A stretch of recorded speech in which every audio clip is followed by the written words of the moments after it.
Okay, I have a lot of people asking me about how to grow sunflower sprouts, and that's probably the most popular one that people ask because that's the one that we can really use like a salad green. There's other things we can grow too for salad greens, like I guess the other two most popular would be buckwheat and pea shoots. But what I'm going to show you today is how to grow sunflower. So, what are sunflower sprouts? They're these guys. These are some that I just grew about, I guess, a week or so ago, and they were harvested. They essentially look like this. That's just one to show you. They're super buttery, super tasty, really mild in flavor, but delicious. Almost a bit of a nutty flavor, as you might expect, because they are sunflowers, but they're super high in protein, same as pea shoots as well. But sunflower sprouts have approximately, I think it's 24 to 28 grams of protein per cup if you grow them nicely. And pea shoots are about 4 grams less. So really super high in protein, completely bioavailable, complete amino acid profile and essential fatty acids. So super, super good for you. And the thing I like as well is that when you're growing them at home, you don't have to worry about them being transported and sitting there in transit for a week or 2 weeks and then sitting on the fridge at a store for another week or two, or who knows. So by the time you get them, the nutrient content in them is probably next to nothing. So why not grow them yourself? And it's really not that hard. It's more work than doing jar sprouts for sure, but not nearly as much as you might think. Just takes a little bit of preparation. You have to have the right tools and know the process that you're going to follow, and otherwise you'll be good to go. So we know what they look like when they're grown. Big, beautiful green things. They look like this before they're grown. I don't know if you can see them. There are special types of sunflower seeds that are basically grown for sprouting. So they have a much more, you have a higher success rate when you're growing them with sprouting seeds. I get mine from Mums. I'll show you the link in that afterwards. But essentially, these are also, in case you want to do pea shoots, this is what pea shoots look like. And these are speckled peas. Again, they're all dry and dormant when you get them. So what we have to do is we have to actually activate the germination process. So bring them from dormancy back into a state of life. And immediately, as soon as they germinate or come back to life, they start growing. So we have to know how to handle them. And there's real time sensitivity once you kind of get that process started. The first step is to soak them. So because they are dormant and they have found seeds in the pyramids in Egypt and other places that have been buried for hundreds of years, thousands of years, and they can still sprout those seeds because they've been kept in a cool, dry place and they haven't been disturbed, and the temperature fluctuation has been next to nothing. So if they are kept in the right place, they will stay asleep for almost ever. So we're going to assume then, if you're getting seeds from a place that is growing them for sprouting, your seeds will be dormant as well. So they'll be in good condition, and then to activate them, wake them up from their slumber, which is considered germinating them, we have to soak them. What I use is a mason jar, generally, and depending on how much I need to sprout is dependent on how much I want to plant. And I'm going to say for this example, my tray is going to be a bit smaller, but I think if you're just starting out and you don't want to bite off more that you can chew and literally have more sprouts than you need at once, because that can be a bit overwhelming and it's unfortunate if you can't eat them all, I would say to start with a 10 by 10 tray. So that's 10 inches by 10 inches. They are not easy to find in a lot of places, but I'll have a link where you should be able to get them without problem. And what you're looking for is you're going to have basically a bottom tray. This again, I said is smaller. You want something bigger than this, but it's a bottom tray that has no holes, and a tray that fits into it that has holes in the bottom for drainage. And what we'll be doing, once you know you've got that ready, because without your trays, you have nowhere to plant them properly. You're gonna take your mason jar, and if we're growing them in a 10 inch by 10 inch square, or 10 inch by something very close to that, I recommend sprouting about 1 cup. So you take a 500 ml mason jar, and we'll fill it up about halfway. It doesn't have to be exact, but roughly halfway should be halfway between the rim, not the top of it, but the rim and the base, and that'll give you roughly a cup. But if you feel more comfortable, just measure out a cup, and then we'll soak them. So I'm taking my 500 ml jar, I'm going to pour. So that's a bit much. I'm going to just empty a little bit out. There. Maybe a little bit more. So what you're looking for, so right now this is coming up to about here. If you can see that properly. So that is roughly a cup. So we're going to take this and now we're going to soak it under hopefully purified water. So if you have reverse osmosis or some kind of distilled or purified water, much better than using tap water if you can. And what you're going to do is what I recommend, especially for sunflower seeds, because the hulls are they're rough and they're kind of porous. They tend to carry bacteria in with them. Nothing to be afraid of. It's just that the likelihood of them growing and not encountering a little bit of mildew growth because of the bacteria that's then sitting in a moist environment, it tends to go up. So to avoid that, I found a really easy solution is just I put regular organic dish soap in. It can just be anything natural. You don't want to use like palm olive or Dawn or anything like that, but just a good natural dish soap, and put a pump or two in your sprouts, then fill it with the clean purified water.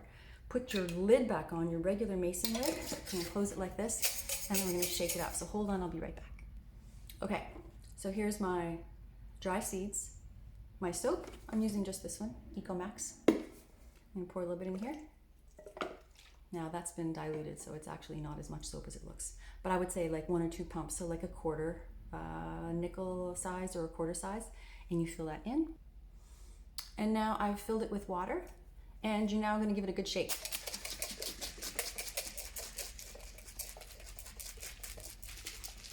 Okay, get it all soaked for a couple of reasons. One is whenever you're soaking your seeds, you want them to germinate. So you really want to make sure that every single seed in there is getting covered in water. You don't want any part of the seed to be left dry, or that can impede the possibility of it really germinating and sparking back to life. So give it a good shake. And as you can see, the soap suds are in there, which is perfect. You want to make sure you got lots of soap suds. And you're going to let this sit for basically at least 8 hours. 8 hours is a really good time for sunflower seeds. The bigger seeds, the ones with thick hulls like sunflowers, definitely need 8 hours. Every seed is a little bit different, but 8 hours or overnight is a really safe bet. So these are soaking. We're going to pretend that we're just putting them on the counter. Doesn't need to go in the dark, doesn't need to go in the light, just really anywhere because they're still sleeping. So we're going to put this aside. Now, flash forward. Let's say it's the next morning. Well, it's not the next morning. What can I show you? Okay, we'll say it anyways. Let's say it's next morning. So these things have been sitting for 8 hours. I left them overnight, or maybe I just did them in the morning and I left them all day and it's now dinner time.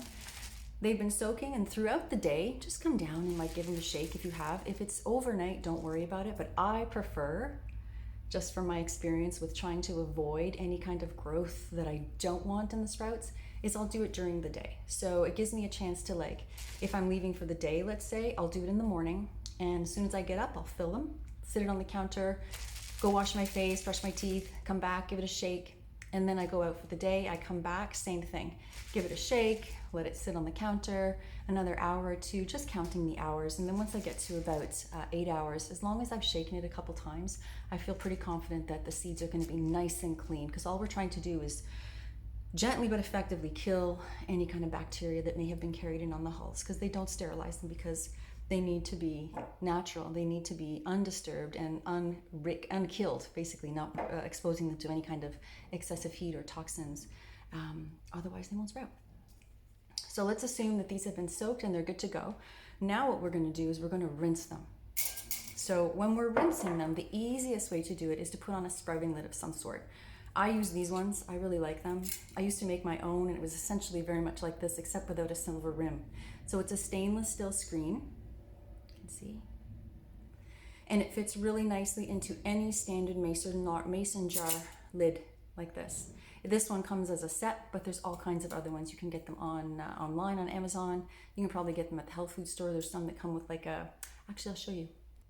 Okay, this is another style right here. So it's a hard plastic lid. And again, it has the stainless steel, which it actually pops out for you to clean it that way. Most of these things do pop out, so it's a little easier to clean them if you want to, because over time, you'll just get like buildup of like the residue from the seed sprouts that it's just like it's the pigment oftentimes that's coming off of the seeds themselves, and it just starts to stain. It doesn't look so great. Not usually it's harmful at all, but you just might want to be able to clean it better. So plastic. And then, I mean, I made these ones myself years ago before you couldn't really buy stuff. They were just starting to come out with it, but I don't recommend it. It's a lot of work. The other option is to use something like, I guess like kitchen gauze, which is not my favorite. It works. But the reason I'm not crazy about it is because as your sprouts start to grow and you're straining them, when you get to using them for like the smaller seeds like alfalfa or broccoli or something like that, the sprout roots tend to start to get stuck. When you're draining them, they get stuck inside the mesh, the fabric itself. So not my favorite, but it does work in a pinch. Okay, so what we'll do then, we've got our sprout lid, so we're ready to strain. And we've got our sprouts that have been soaking overnight. We give them another shake really good. And then you're just gonna open the jar. So you see the suds are there. And we place this lid right on top.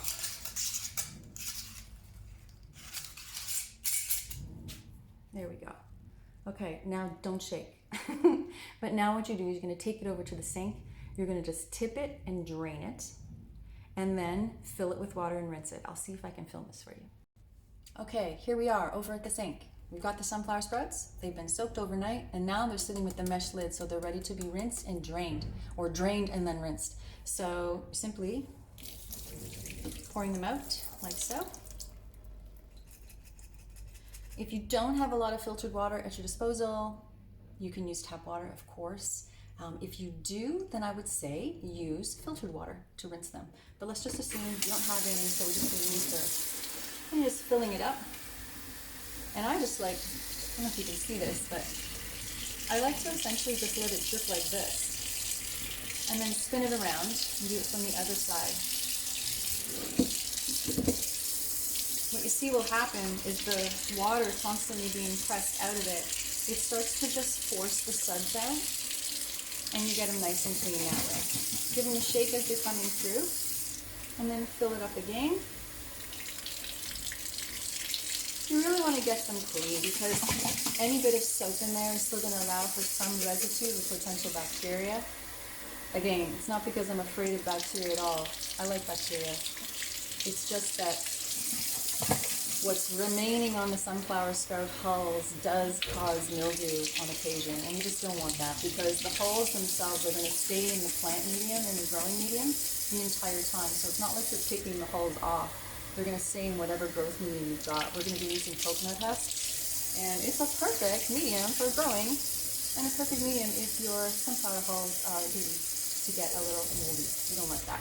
Okay, so these ones are done great. In fact, what I'd recommend, use your tap water for the first few rinses, and then do the last rinse or two with purified water, if you've got it. Like I said, it's not critical, but you're just keeping in mind that anything that you're soaking these guys in or anything that you are rinsing them in will leave a residue, and that is what's going to grow up through the sprouts, but not a major thing to set you off if you can't do it, because the fact that you're able to grow these things yourself is a huge milestone. So one step at a time. Let's not split hairs. Okay, we're back. Sprouts have officially been soaked and rinsed. They are clean and they are awake. How do you know? Well, you don't really know, but you know. You can't really tell. They'll look different. These ones are, well, I don't think you'll see a difference, but if you look closely at them, you will notice they've actually swelled in size. And the reason we don't use a jar that is the exact same size as what we want to soak is because sunflower sprouts, pea shoots, all sprouts generally will increase in size, and sunflower sprouts will at least double. So if you want to be extra safe, use a 750 ml jar for a cup. That should be plenty of space, but even a 500 ml, if you're going to be doing 250 ml of seeds, should be enough room, but they will double. So you'll put in a cup, and when you're done, you'll see almost 2 cups of seeds in there. It's the same amount, they've just swelled with water, and they completely changed on the inside. What do they look like? Well, once we rinse them, it really becomes a day or two. Usually it's about 2 days for sunflower sprouts of really just rinsing and sitting them on the counter and rinsing them and sitting them on the counter. You're doing that in the morning, you're rinsing and setting them on the counter, and then doing it again at night.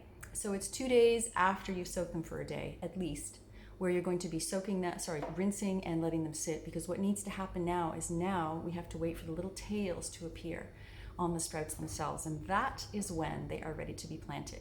What does it look like? Okay, I showed you in the beginning, I think, what these things look like when they are sprouted.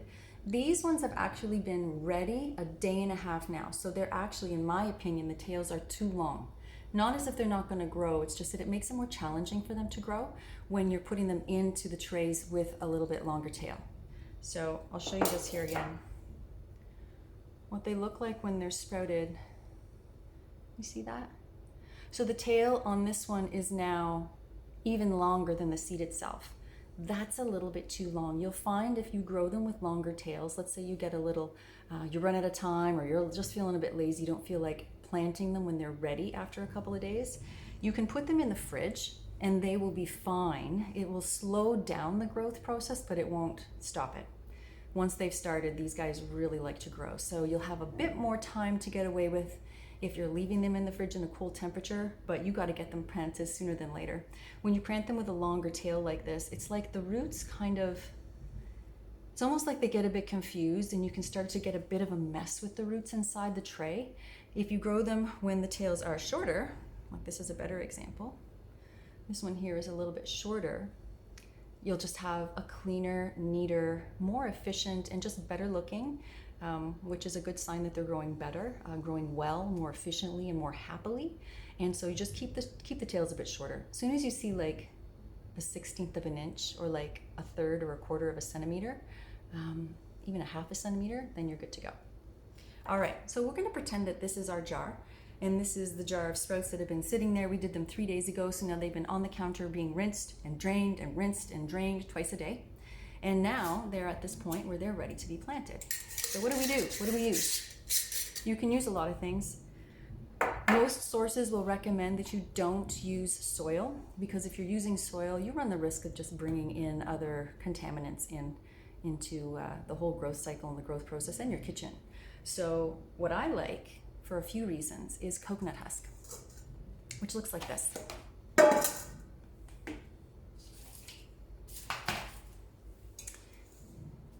It comes in these bricks. This is actually half of a piece. And what you do with it is you literally take this brick, now it was twice the size. You take a big bowl, fill it with about, 2 or 3 cups of water, and then you literally stand this thing up in it on your counter. You want to make sure that it's leaning and it has support, because it can knock it over, it's quite heavy. But what you're doing is you're literally letting this thing sit in the bowl of water, and you can see from this one how like the edge is like frayed. It's no longer a square because it immediately starts to soak up the water. The whole brick starts to swell. And what you're doing is you'll notice the water gets soaked up, the brick is now sort of expanding, and you just take a knife, like a bread knife or something, and you just start sawing this stuff off into your bowl. It's a little bit messy, but what I do is I make it in bulk. So I make a big batch of it, and I just keep that available for growing in my kitchen. So it makes it super easy. So I'm only really making soil per se. I call it soil, but it's not really soil. I'm making the cocoa husk medium probably once a month, something like that. So it's super easy. Okay, I just wanted to bring some of this to show you what the cocoa husk medium looks like when it is expanded. It's amazing. So it starts off looking like this. Okay, so definitely a compressed dry brick, and it turns into this.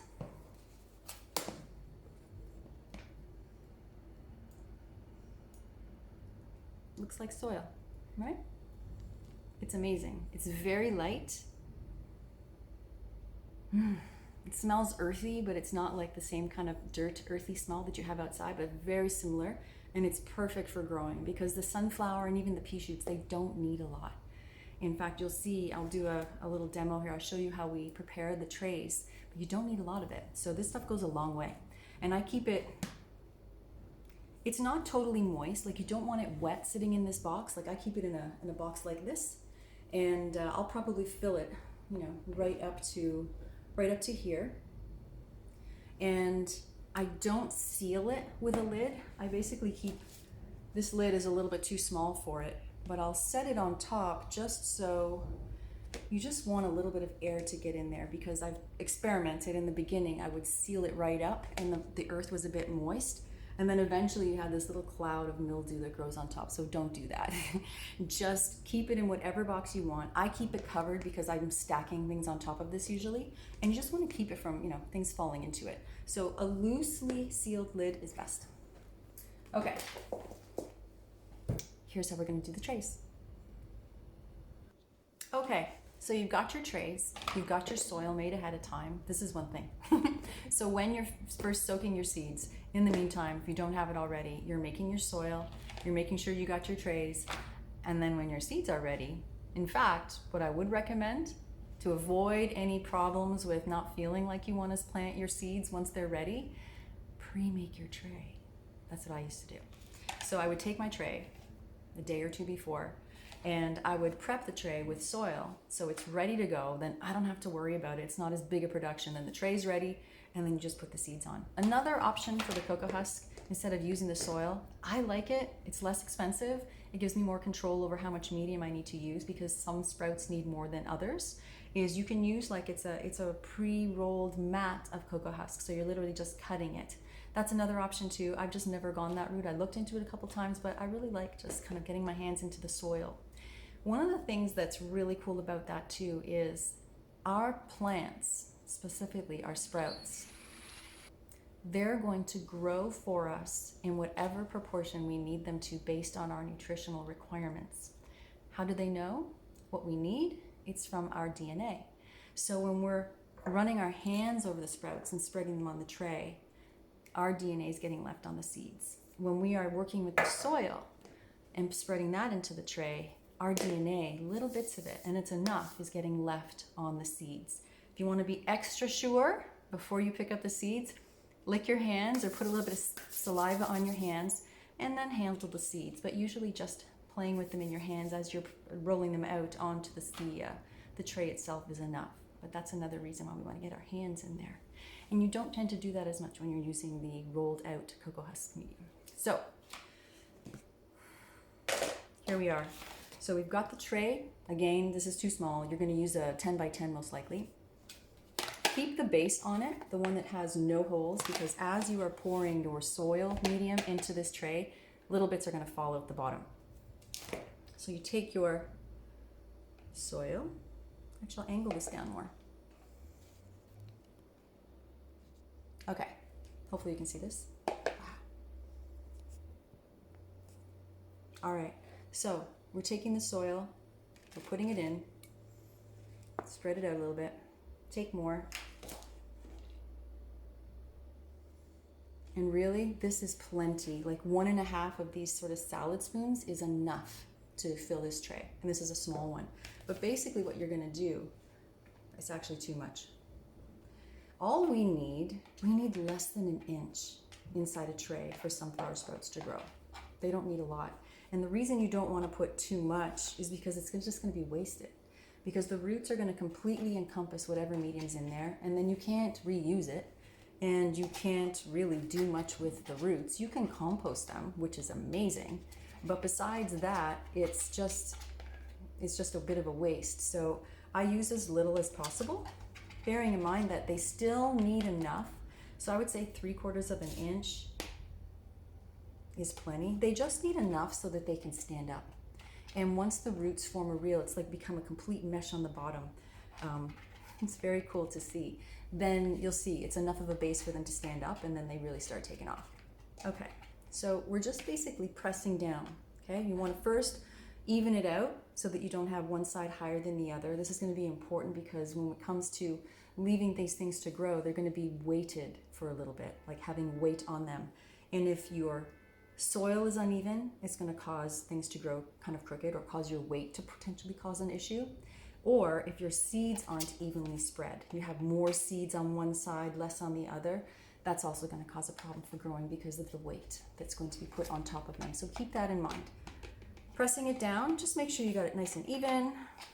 And then once you have the soil all nicely pressed down, then you're going to give it a rinse. So you're going to soak it with water. What I like to do, if you have one of those spray heads on your faucet in the kitchen, definitely use that. If this cocoa husk is seriously dry, so there's no moisture left in it, I recommend using hot water. It doesn't have to be boiling hot, but just put it on, wait until your water gets hot. It just tends to allow the water to absorb better when the cocoa husk is too dry. So use your spray nozzle, not super hard, or you're gonna blow the soil medium out of your tray. Just enough of a trickle, sort of kind of like medium strength. I'll show you, we'll go over and do it together. Okay, so we're talking about how strong to make your water. What's the stream of water look like when you're going to use it in your, to water your tray? The initial watering, that is, so you can really soak the cocoa husk. All right, see if you can see this.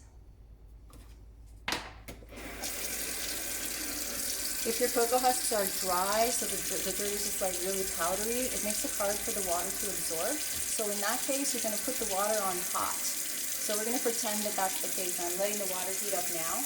I'm going to assume it's good to go.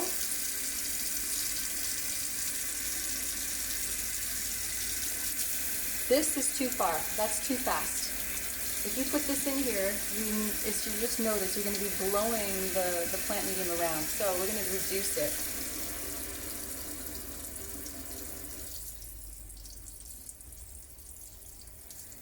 Something like this is great. I don't know if you can see that well, but... So it's not hard at all, but it's not such a trickle that you're not going to get anywhere fast. So something like this, you just simply wet the tray. Just evenly wet it. The first time you're doing this, you can let it get nice and soaked, and you'll see it's starting, and you can't really see too much, but if it's not already dripping, we got to do more. There you go. The second time you see, there we go. So we know we got it because all the water is there on the bottom. So you can dump it out, give the base a bit of a rinse, and now just let it sit aside. Now this tray is good to go. It is ready. It's been prepped to grow your sunflowers. Be right back. Okay, you're almost there. So seeds are soaked, tray is prepped, the seeds are now ready. We're going to assume this is the day that you want to plant your seeds. The tails are long enough, or they're not too long. You can see here, they're all ready in their jar. First thing I would do, if your jar has been sitting, if you haven't rinsed it yet that day, and it's been a few hours, let's say, first thing you do is you rinse your seeds. I'm gonna rinse these now. Okay, I'm back. The seeds have been rinsed. Why do we rinse them if we're gonna put them in the tray and water them again anyways? It's just to be extra safe. One of the most important things when you're growing these kinds of sprouts, or any sprouts really, is they need to have their water. You let them be dry too long, accidentally, they will spoil. So they'll start to die. And you don't want to do that when you have been working so hard to get to this point. So give them a quick rinse. Let them sit for 30 seconds if you want to be extra sure. I like to just give them that real opportunity to be fully saturated with water on the outside at least before I put them in the tray, because there is a small chance that once you put them in the tray and you give them that first water since they've been out of the jar, there is a chance that there's parts of them that might not get as much water. It's meticulous, it's a detail. You don't have to do it. I just like to do it as a best practice. So the next step is we're literally putting our seeds in the tray. Now I'm not gonna watch the camera, so I make sure I get this right. But the point is, where's this? How do I put this here? There we go. The point is you wanna evenly distribute them. This is the other reason why you don't wanna let your tails get as long as these ones are, because we're gonna be using our hands in here. And as you're moving them around, the tails have an opportunity to get damaged. And we don't want that. We want to be able to touch them, to move them and position them in the tray, but we don't want to be so cautious that we're going to break the tails off as we do. And it happens, which then can give potential for those particular sprouts to die and rot. And then you have a mess in your tray. So shorter tail is better. We'll pretend these are exactly the right length, and we just start shaking them in. Now, this particular jar was not grown to fit this tray, so there's going to be leftover seeds in here most likely. But from this point, let's say you've dumped a bunch in, now it's just using your fingers to place them around. It's hard to do this at this angle, but I think we'll be just fine. So the idea, and it's difficult because they're black and the soil looks pretty dark when you put it in here, but what you want to make sure is that you're evenly covering the soil. You know what I mean when I say soil? That you're evenly covering it, that there isn't one place that looks like it's got the same amount, but if you look closely, it's actually showing a lot of dirt through. That's kind of your indication. So, I'm just gonna put this down. I'll take a close look. Okay, looks pretty good. Now, with sunflower sprouts, you don't want to have too much. Like, you want more than just a single layer, but you don't want to have like an inch thick of seeds because they're not going to be able to survive.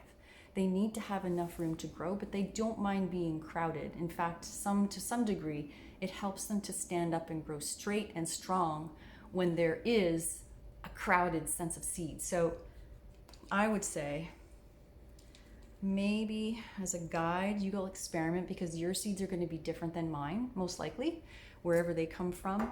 They're just many different species. So experiment with it, but I would say start with about half a centimeter, at the most a centimeter thick.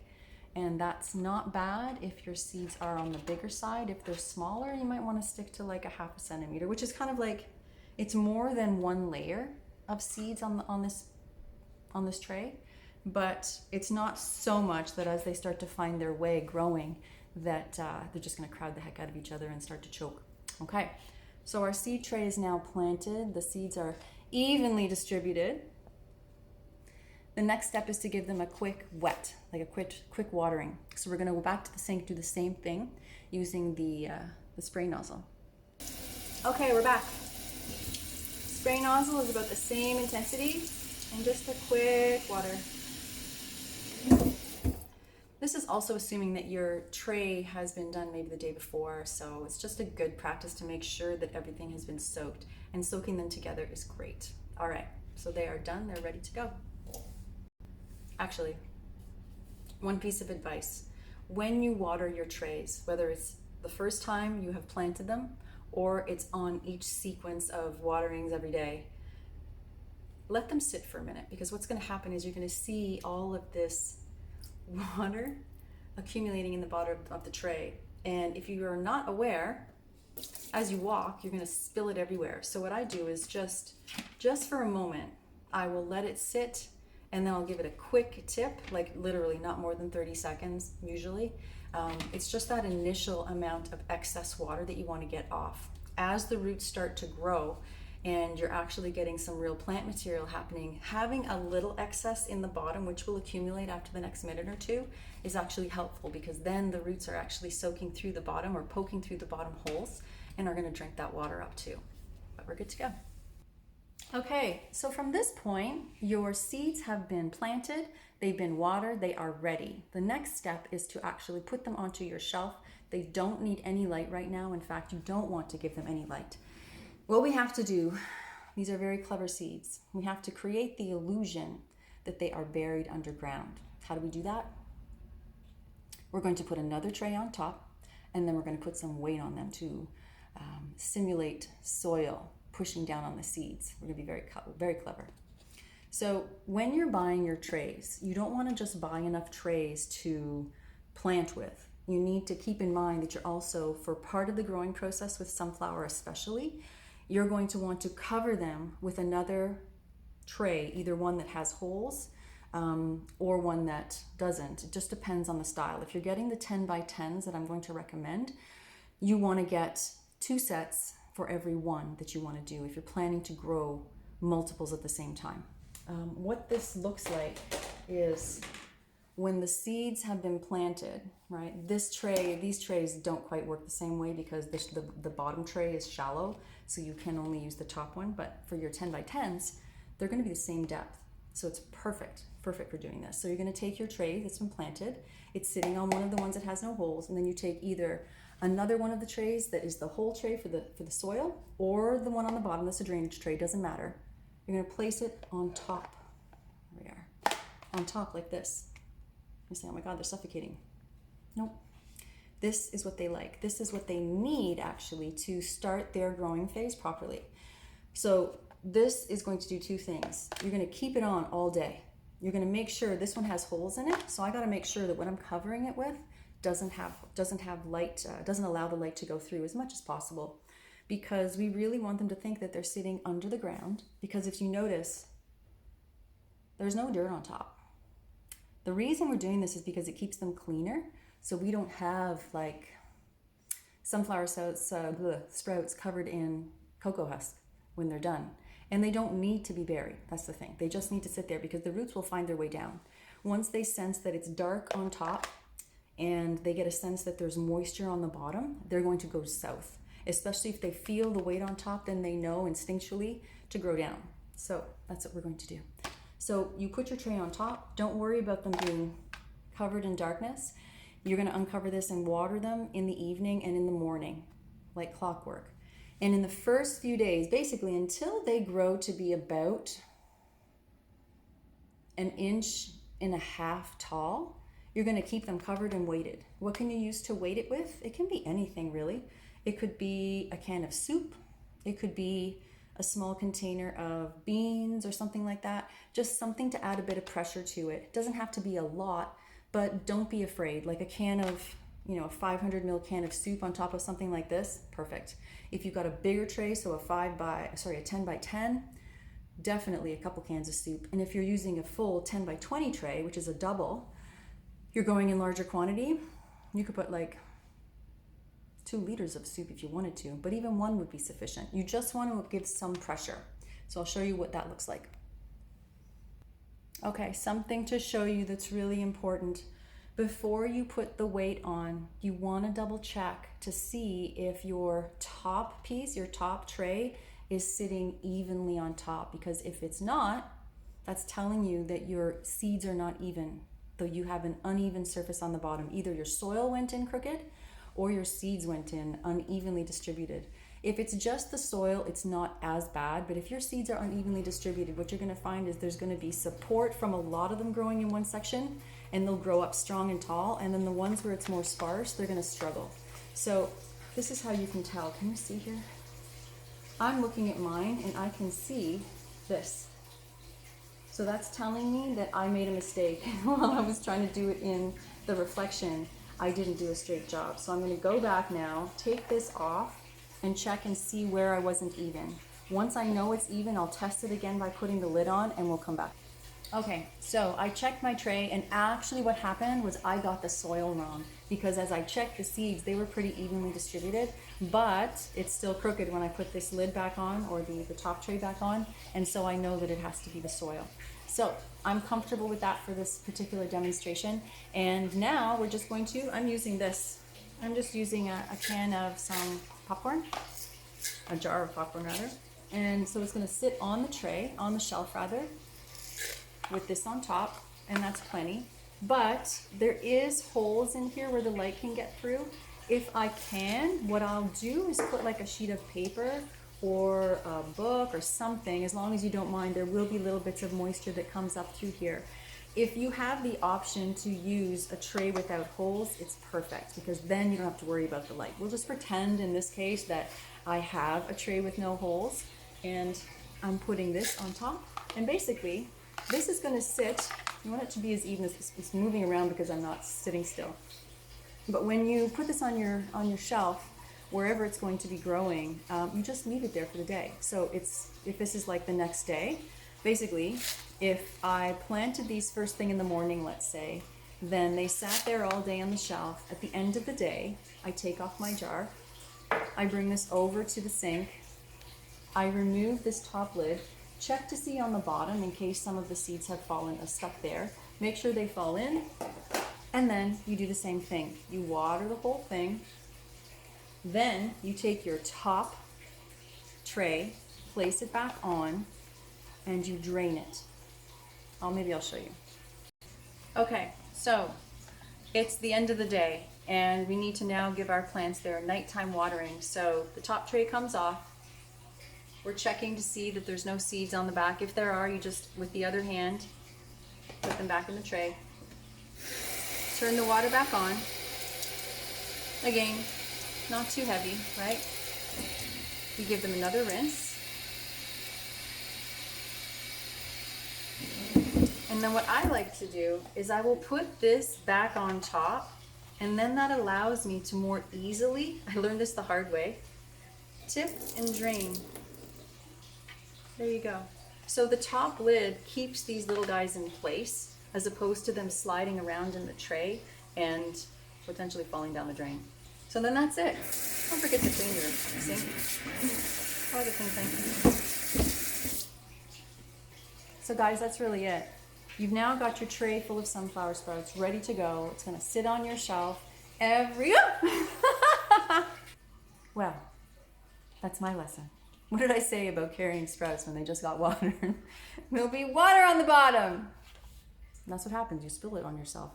So anyways, your trays are ready. Your sunflower sprouts are good to go. They're ready to go. Just keep them on your tray, on your keep them on your shelf. Keep them on your shelf.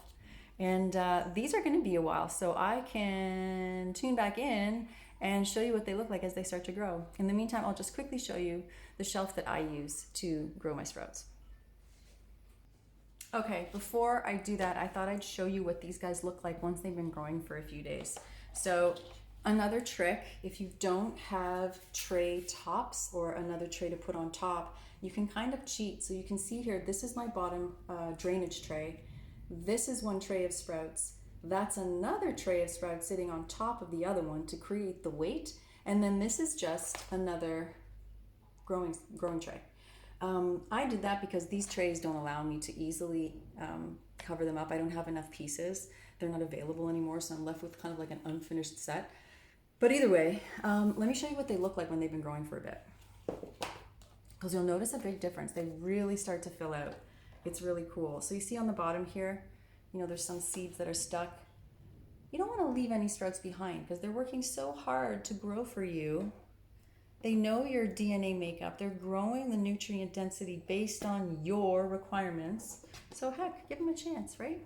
All right, so these guys are going back in. But here's what they look like. You can see, like, they're now really filling up. I don't know if you can see this well enough, but woo! Shit, I did it again. Don't do what I did. Don't turn the tray on its side. Anyways, now what you can see just after 2 days, they're organizing. You'll see that the roots, they're going like this. They're going up and then they're going straight down. So it's really cool to watch them change. We don't have any greens coming out yet. It's not at that stage, but after 2 days, all of the baby roots are now finding south. So they're finding the soil, they know what to do, and they're all like assuming this organized position. It's super cool. Compared to the ones that are just planted, they're all over the place. Like, where are they? You can see. There's no organization whatsoever. Like, they're just laying there in different directions. But these ones, if you look closely, it's hard to see, but they're all going up and then pointing straight down. So they're like, okay, we know what we're doing. We're growing. So it's super exciting to watch. Now, I'll show you my shelf. Okay, this is a shelf that I got years ago. Actually, not that long ago, about 2 years ago, I guess I got it. And it's super simple. I found it at IKEA. It's like just about 24 inches wide. So from here to here. And the depth was perfect. So if this is it actually, you know what it holds? It perfectly holds a 10 by 20 grow tray on each shelf, which is the large size of the grow trays that I'm going to recommend to you. And I love that because if I wanted, I could grow one full tray on each shelf, or I could grow 2 small trays, which I find it's actually makes more sense if you're not trying to feed an entire family of sprouts, to be growing them in the 10 by 10 trays, especially if it's just 1 or 2 of you. So yeah, this is perfect. However, what I was growing in before was just a regular Costco commercial shelving unit. It really doesn't matter as long as you're able to adjust the shelving to fit your needs. And what you want to be able to do is also be able to hang lights from them. So in this one here, I'll try and show you. It's not designed for sprouts by any means, but what I liked about it is that it had holes. And so I was able to, in this case here, I don't know if you can see this, it's probably better down here. I mean, this is a botched job, but essentially it did the trick. I just had Velcro tape that came down and it held the lights that I was putting, probably blinding you, that I hung from here. But you can modify anything. If you need to do it, you need to find a way, you'll figure out how to do it. But these are essentially the grow bulbs that I use. These ones are 24-inch long. I've recently switched from the T5 fluorescents to the LEDs, which are here. Sunblaster. Where are we? Sunblaster LEDs. They're the LED conversions because all of my fixtures are the fluorescent style, the T5s. So this works really good. But whatever you choose, you just need some place to put them. You just need some kind of light. Sunflower sprouts definitely do like fluorescent light. The grow bulbs specifically, I mean. And I'm told, I'm just switching over right now, so I'll see very soon how much better they like the LEDs. But these LEDs are apparently supposed to be even better. They're full spectrum, so I can send a link for that as well. But yeah, this is the fun part. Once you start, you have them planted and they're sitting on your shelves, you're good to grow. I hope that was helpful. I hope it wasn't too confusing or too overwhelming. I'm excited that you're going to be getting into sprouting. It has been absolutely an amazing part of my life for the last 5 years. I can't imagine not having this as part of my life. Just being able to grow your own food, your own more than salad greens, because the nutritional content in these things is through the roof compared to anything we can grow that's just like greens wise. So I love that. I love that it's such a viable source of protein. I love that they're growing for me. You know, I love all of this. So yeah, I'm excited for you. Any questions, shoot me a message, and sending you guys so much love.